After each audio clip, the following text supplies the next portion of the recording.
ဖျားခင်ရဲ့တမန်ကျမ်းစာနှုတ်ကပတ်တော်မြတ်နဲ့ပတ်သက်ပြီးအနေငယ်ဆင်ခြင်ခွာယူဖို့ဖြစ်ပါတယ်တချို့ကဒီကျွန်တော်တို့ကင်ထားတဲ့နှုတ်ကပတ်တော်ကတဲ့လူလဲစကားပြောတယ်တရိษံလဲစကားပြောတယ်တဲ့ဖျားစကားအားလုံးမဟုတ်ဘူးလို့လူတချို့ကတွင်တင်နေတာတွေ့ရတယ်ဒါကြောင့်ကျွန်တော်တို့ကျမ်းစာလေးတစ်ပိုက်ကိုအရင်ဖတ်ချင်တယ်ယေရှုကလည်းတဲ့တင်တို့ဒီကျမ်းစာကိုနားမလဲဖယားသခင်ရဲ့တကိုးတော်ကိုမသိတော့ကြောင့်မားသောအယူကိုယူကြတယ်တဲ့မားတဲ့အယူကိုယူရတဲ့အကြောင်းရင်းကကျမ်းစာကိုနားမလဲလို့ဖြစ်တယ်ပြီးရင်ဖယားရဲ့တကိုးတော်ကိုမသိတော့ကြောင့်ဖြစ်တယ်ဒီတမန်ကျမ်းစာကတရိษံစကားပြောတာလည်းရှိတယ်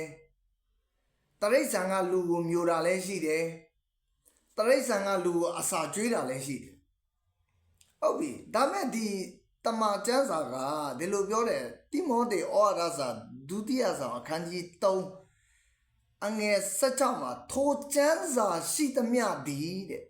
ဖယားသခင်အသက်မုတ်သွင်းတော်မူသောအပြင်ဖြစ်တယ်တဲ့ဒီကျမ်းစာရှိသမျှ66အုပ်လုံးအားလုံးကဖယားသခင်အသက်မုတ်သွင်းထားခြင်းအပြင်ဖြစ်လာတဲ့အရာဖြစ်တယ်ဘိတုလေးတစ်လုံးအဆက်ကလေးတစ်ဆက်တောင်မပြည့်စုံမဲမနေရဘူးဒီဖယားသခင်နှုတ်ကပတ်တော်ကိုကျွန်တော်တို့သိဖို့လိုအပ်တယ်ယုံကြည်သူတွေဒါကြောင့်တမန်တော်ဝတ္ထုအခန်းကြီး7အငယ်7မှာဘယ်လိုပြောလဲဘေရိမြို့သားတို့သည်တက်တာလောနိမြို့သားတို့တဲ့ထူးမြတ်သဖြင့်အလွန်ကြည်ညိုသောစေတနာစိတ်နဲ့နှုတ်ကပတ်တရားကိုခံ၍မှန်ဒီမမှန်ဒီကိုသိခြင်းကကျမ်းစာကိုနေ့တိုင်းအစဉ်စစ်စစ်ကြည်ရှုကြ၏တဲ့ဒီနေ့ကျွန်တော်တို့ယုံကြည်သူတွေကြားထဲမှာဆရာတွေကယေရှုနဲ့ခရစ်တော်မတူဘူးလို့တင်လဲယုံသွားတာပဲကျွန်တော်တို့ကဘာလို့လဲဆိုကျွန်တော်တို့ကနေ့တိုင်းကျမ်းစာကိုမှန်ဒီမှန်ဒီစိတ်စိတ်မကြည့်လို့ဖြစ်တယ်ဒါကြောင့်ယေရှုကိုယ်တိုင်ပြောထားတဲ့စာတင်တို့ဒီကျမ်းစာကိုနားမလဲကျမ်းစာကိုဘာလို့နားမလဲရတာလဲလို့ပြောရင်ကျွန်တော်တို့ကျမ်းစာနဲ့ဝေးနေလို့ဖြစ်တယ်ဗေရိမြို့သားတွေရဲ့ထူးခြားတဲ့အချက်ကသူတို့ကဆရာတွေနှုတ်ကပတ်တော်ဝင်ငှတဲ့အခါမှာသူတို့ဘာနဲ့ပဲပြန်တိုင်းတာတယ်လဲလို့ပြောရင်နှုတ်ကပတ်တော်နဲ့ပဲပြန်ပြီးတိုင်းတာတာဖြစ်တယ်ဒီနှုတ်ကပတ်တော်ကမှန်ဒီမမှန်ဒီကိုပိုင်းခြားပေးတာဖြစ်တယ်ဒါကြောင့်နှုတ်ကပတ်တော်ကဘလောက်အရေးကြီးတယ်လဲလို့ပြောရင်နှုတ်ကပတ်တော်ကဖယားရဲ့အသက်မှုတ်သွင်းထားတဲ့အတွက်မလိမ္မာတဲ့သူကိုလိမ္မာစေတယ်အဲ့ဒီနှုတ်ကပတ်တော်ကတဲ့နှုတ်ကပတ်တော်ဒီဝိညာဉ်တော်ဤဓာဖြစ်တယ်တဲ့အဲ့ဒီနှုတ်ကပတ်တော်ဒီတဲ့မီးကဲ့သို့၎င်းတဲ့ကြောက်ကိုထုတဲ့တန်သူကဲ့သို့၎င်းဖြစ်တယ်တခါတရံကြရင်နှုတ်ကပတ်တော်ကကျွန်တော်တို့အသက်တာထဲမှာမီးနဲ့တူတယ်ကျွန်တော်တို့ရဲ့အကျင့်မကောင်းတဲ့အရာတွေကျွန်တော်တို့ကိုပြုတ်ပြင်ဖို့ရန်အတွက်အဲ့ဒီအရာတွေကိုမီးနဲ့လောင်ကျွမ်းရတာဖြစ်တယ်ရွှေကိုစစ်တာမီးဖြစ်တဲ့အတွက်ကျွန်တော်တို့ယုံကြည်သူတွေကိုဘာနဲ့စစ်တယ်လဲလို့ဆိုမီးဒီဟူတော့ဘုရားခင်နှုတ်ကပတ်တော်နဲ့စစ်တာဖြစ်တယ်နောက်တစ်ချက်နှုတ်ကပတ်တော်ကတဲ့ကြောက်ကိုထုတဲ့တန်တူတဲ့ကောင်းမာတဲ့ယုံကြည်သူတွေမရှိဘူးလားဆိုကောင်းပါတဲ့ယုံကြည်သူတွေရှိတယ်အဲ့ဒီလူတွေနှုတ်ကပတ်တော်ကပဲပြန်ပြီးမာကြောတဲ့အရာကိုထုချေပေးတာဖြစ်တယ်နူးညံ့တိမ်မွေ့တဲ့အသားနှလုံးသားရှိလာဖို့ရန်အတွက်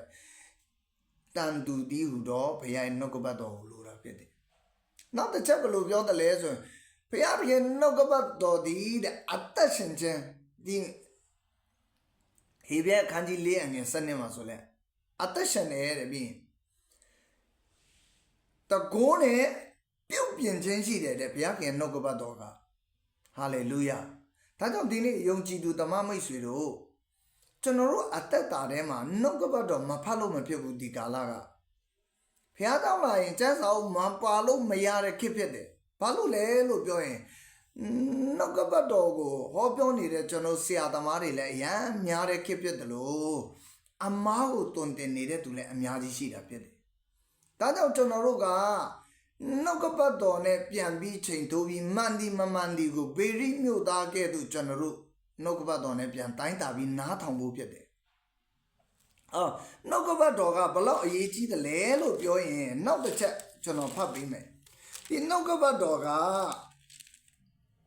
ဒီလိုပြောတယ်လူပြိုတော်တဲ့တင်တို့သည်တဲ့ခွန်အားနဲ့ပြည့်စုံ၍ဖယားသခင်၏နှုတ်ကပတ်တော်၌မိဝဲစီကတော်ကြောင့်မိဝဲစီကတဲ့ဖြင့်မာနကိုအောင်တော်ကြောင့်တင်တို့အားငါရေးပေးလိုက်ပြီတိယောအခန်းကြီးနဲ့ဘလို့ရေးထားလဲလူပြိုတော်တဲ့မင်းတို့ကခွန်အားနဲ့ပြည့်စုံတယ်တဲ့ခွန်အားနဲ့ပြည့်စုံတယ်ဘာလို့ခွန်အားနဲ့ပြည့်စုံတာလဲလို့ပြောရင်ဖယားရဲ့နှုတ်ကပတ်တော်ကိုမိဝဲစီကလို့ဖျားရှင်နာမဘုံကြီးပါစေမာနကိုအောင်ရတဲ့အကြောင်းရင်းတစ်ခုကိုပြောပါလို့ပထမဆုံးအဲ့ဒီတစ်ခုပဲရှိတယ်အဲ့ဒါပါလဲလို့ပြောနှုတ်ကပတ်တော်ကိုမိဝဲစီကတော်ကြောင့်ဖြစ်တယ်ဒီနှုတ်ကပတ်တော်ကပဲမလိမ္မာတဲ့သူကိုလိမ္မာစေတယ်ဒီနှုတ်ကပတ်တော်ကပဲလူပြိုတို့ဘယ်လိုတန့်ရှင်းရမလဲလို့ပြောရင်နှုတ်ကပတ်တော်ကိုစစ်စစ်စင်ကြမှုလိုတာဖြစ်တယ်နောက်တစ်ချက်အောင်မြင်ခြင်းပါမရှိတယ်လေထိုပညာတိကျမ်းစာ၌ရေးသားသမျှအတိုင်းကြစ်မြူစောင့်ရှောက်ခြင်းအလို့ငါကျမ်းစာကိုမဖတ်မရွတ်ပဲမနေညမပြတ်ကြည့်ရှုဖတ်ရရမည်တို့ပြုလင်တင်းဒီအကြံတမ်းမြောက်၍အောင်မြင်လိမ့်မည်တန်ရှင်းစေတာလဲနှုတ်ကပတ်တော်ဖြစ်တယ်ပြုပြင်ပေးတာလဲနှုတ်ကပတ်တော်ဖြစ်တယ်အောင်မြင်ခြင်းကိုပေးတာလဲနှုတ်ကပတ်တော်ဖြစ်တယ်ဒီလောက်ဒီကောင်းတဲ့အရာကိုမိတ်ဆွေမဖတ်ဘူးမိတ်ဆွေမစားသုံးဘူးဆိုရင်တေချာတယ်မိတ်ဆွေကျမ်းစာကိုနားလည်တော့မှာမဟုတ်ဘူးကျမ်းစာကိုနားမလည်ရင်မိတ်ဆွေမားတဲ့အယူကိုလက်ခံတော့မှာဖြစ်တယ်ဒါကြောင့်ချက်တော်မိတ်ဆွေဒီနေ့ဒီတမန်ကျမ်းစာကဖယားကအသက်မှုတ်သွင်းထားတဲ့နှုတ်ကပတ်တော်ဖြစ်ပါတယ်ဒီထဲမှာရှိသမျှအားလုံးဒီဖယားခင်မှုတ်သွင်းထားတဲ့နှုတ်ကပတ်တော်ဖြစ်သောကြောင့်ကျွန်တော်တို့အသက်တာကိုပြုပြင်ပေးနိုင်တယ်လို့ကျွန်တော်ဘဝကိုရောမိတ်ဆွေရဲ့ဘဝကိုရောပြုပြင်ပေးနိုင်တယ်မိတ်ဆွေဘဝအောင်မြင်ဖို့ကျွန်တော်ဘဝအောင်မြင်ဖို့ဒီနှုတ်ကပတ်တော်ထဲမှာရှိတာဖြစ်တယ်ဒါကြောင့်နှုတ်ကပတ်တော်ကိုဖတ်ရှုဆင်ခြင်ခြင်းအပြင်အသက်ရှင်ကြပါစို့အရောက်ချင်းစီတိုင်းဖျားခင်ကောင်းချီးပေးပါစေ